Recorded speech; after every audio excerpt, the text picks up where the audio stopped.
Yo, what's going on, guys? In this video I'm just going to be showing you what you should be looking for and how to engage certain heroes in the DPS category. A lot of them have a very common theme, that being either wait for the cooldowns or poke, but there's a couple in there that I feel like some people might not know, especially if you're a new Genji player.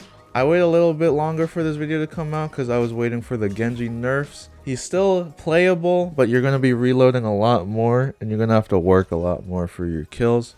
But with the right playstyle, I think you can make it work and definitely still climb with him if you really put your mind to it. So I hope you guys enjoyed this video. If you learned something new, feel free to like and subscribe. Comment down below what you want to see next. Maybe if you want to see more of the tanks or support heroes, I can definitely do that for you if you want. And make sure to check out my other Genji guides for more info. And without further ado, let's get straight into it. So as a general tip for not only Genji but the DPS cast, honestly, try not to jump too much if you don't have your deflect or dash up.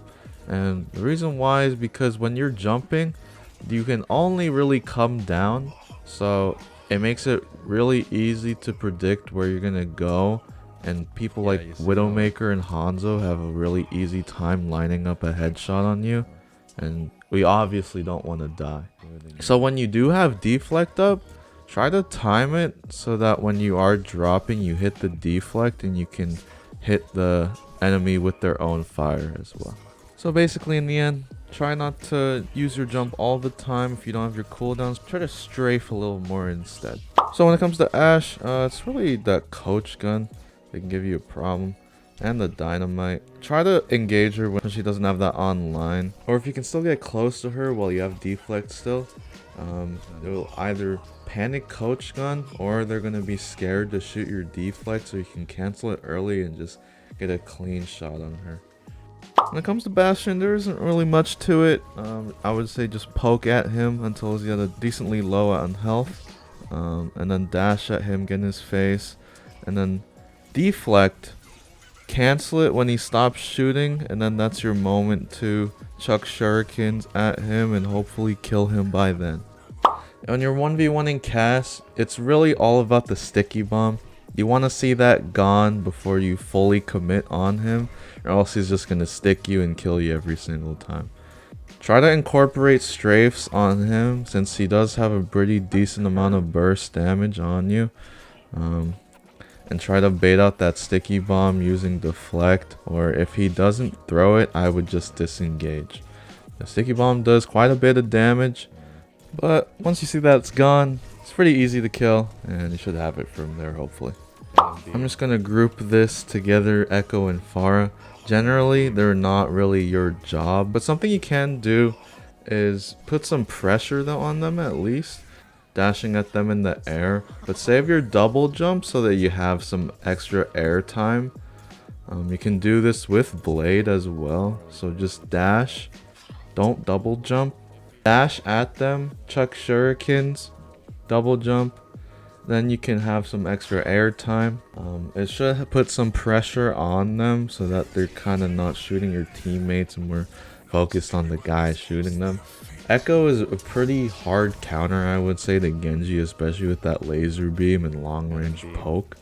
And also the projectiles on Genji are pretty hard to hit Echo and Pharah out of the sky with. So once again, generally it's not really your job, but you can put some pressure on them, or try to go for a sick clip if you feel like it. When it comes to the Genji 1v1, you need to know that you cannot deflect the dash damage. So with that knowledge, you can actually dash at them, and if you're at the right distance, you can melee him in the back for that quick 80 burst damage on him. Not only that, if the Genji starts deflecting first, feel free to chuck shurikens into his deflect and deflect right away, so that his deflect will end first, and then you can just dash him for a big burst of damage.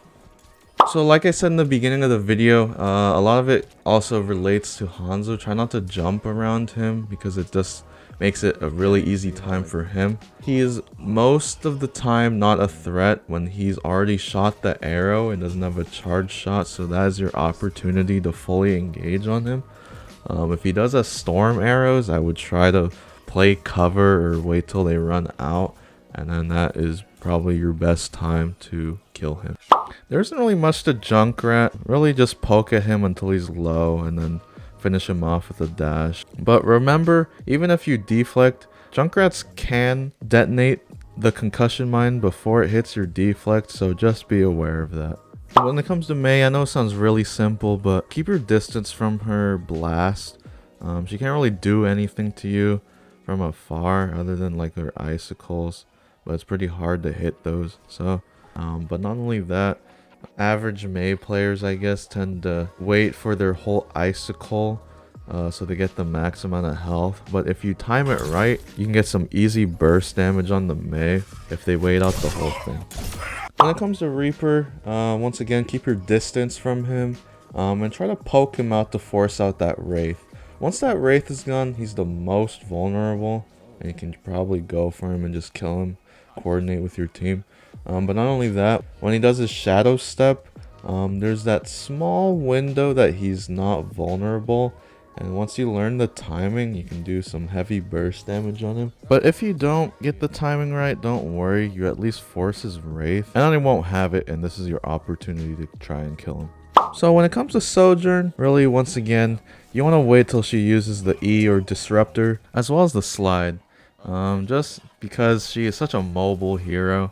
If you miss that dash and she just slides, it's going to be really hard to get that dash reset so you can get out. Look for the opportunities and when she has no cooldowns or can't escape from you. And she really can't do anything to you at close range unless she gets a nice headshot on you with the railgun. Definitely reflect when she is charged or has this blue beam.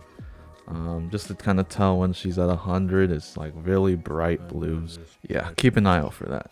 Once again, you want to wait for Soldier to use his healing station, especially. You can honestly do a lot more burst damage to Soldier than he can to you. If he hasn't used his Helix rockets, get in his face, deflect. But if he hasn't, take your time hitting your shurikens into his head, as he's gonna die in like 2 right clicks. And you should be able to kill him. Not only that, but if he uses visor, try not to kill him with his own visor. A lot of the time he's just going to stop shooting, so use it just as a way to buy you some time into cover. With Sombra, there isn't really much you can do against her specifically. I would just try to hit a shuriken on her before the hack goes off. You can't deflect hack. But yeah, I don't really know what you can do against her. Just try and find her translocator, I guess, and then you can call it to your team that she doesn't have it anymore. So when it comes to Symmetra, be aware of what her turrets are. There's not really much you can do to her since you can't deflect against her other than, you know, keep your distance. If you do choose to 1v1 a Symmetra, be aware that you're on the timer to hit your shots, or else her beam is gonna ramp up way faster than you can do damage to her. So yeah, that's really about the tips I can give you. Just try to burst her down as fast as you can and keep your distance. Against Torv, you really just want to shoot his turret down so it makes your life easier. And honestly, you can wait for his overload to run out just so it makes it easier for you to kill him. But honestly, he has such a big hitbox that it's really easy to hit him. So yeah, you know the drill. Poke at him until he's low, dash in, and then deflect if you're getting a little low. 2 things with Tracer. I would say 1, never ever try to blade a Tracer. She's just gonna dodge everything. But another thing just comes to deflect timing. The more you play, you'll start to understand how long it takes for Tracer to unload a mag. Once you know, you're gonna time the deflect at her. And once you learn this, you should be able to either make her shoot herself, or if you can try and dash her, you're gonna force a recall out of her. Last but not least, Widowmaker. Try to find some off angles on her and get creative with it so that you can kind of jump her without her expecting it. But not only that, be aware of a Widowmaker's positioning, as well as if she's used her grapple, because once she's used it, she can't really run anywhere.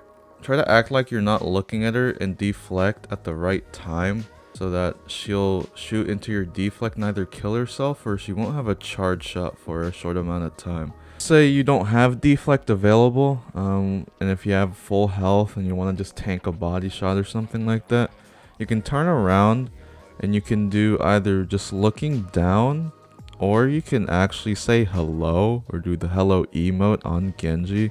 And when he does hello, he actually bows down, and you can kind of manipulate his head hitbox so you're not susceptible to headshots, or at least make it a bit harder for them to hit headshots on you. So if you made it to the end of the video, thank you so much. It really means a lot to me. If you learned something new or like the content you see on this channel, feel free to like and subscribe. Comment down below what you want to see next. And as always, take care of yourself, take care of each other. Peace and love, baby.